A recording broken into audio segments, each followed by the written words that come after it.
So just pulled the collards out of the garden, and I'm gonna cook them up here in a few minutes. I'll even, I think I'm gonna take a picture of the recipe for you if you'd like. But I'm looking to see if there's any aphids or any bugs, you know, any carriers that wanted to come on the edge of the express. These look really good. Oh, these are gonna be so good. I love collard greens. It's one of those vegetables. You either like them or you don't. I happen to love these. I grew up on them. I'm pretty southern. Yep, there's a little aphid. Get rid of him. I don't need the extra meat. All right. Okay, normally when I buy collards from the store, I usually bring them home and soak them in the sink. So I've already washed the sink out and had it ready, but I'm cleaning these so well and checking them. I'm throwing them right into the pot. I am ready for these collards. Yeah, so always, you know, keep in mind when you're growing vegetables, when you're harvesting, all of these things, you want to recycle what you're using. You want to recycle your seeds. You want to save seeds so that you'll have them for the next time.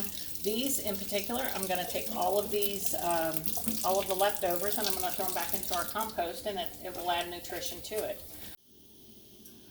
Okay, I'm going to take this now, I'm going to put it on the stove, and I'm going to cook that until it's nice and kind of crispy. All right, I've added the onions, and I'm going to let them cook down, and then I will be ready to add my collards. Okay, I decided to cut my collard greens because I kind of forgot, honestly, that I cut them. These are all whole. Some people cut them, some people leave them whole. It's just really your preference. But I'm going to do that and then throw them in the pot.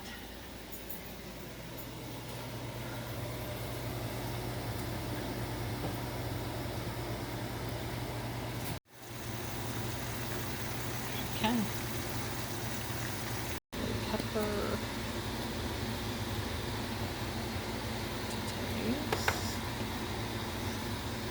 Salt.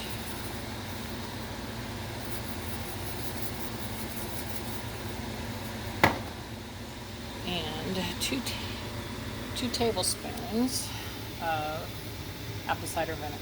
So these really cooked down. Okay, these are my greens. I'm so excited. Collard greens. Let's see if they're done. They're still a little crunchy, so I think I'm gonna let them cook for about 10 more minutes. I know the recipe does not call for you to cook them that long, but you know what? I like mine tender, so I'm gonna cook mine. I've already cooked them for about 15 minutes. I'm gonna cook them for about 10 more. Okay, we'll come back and check. Thanks for watching Hobie Farms. God bless you and have a great day.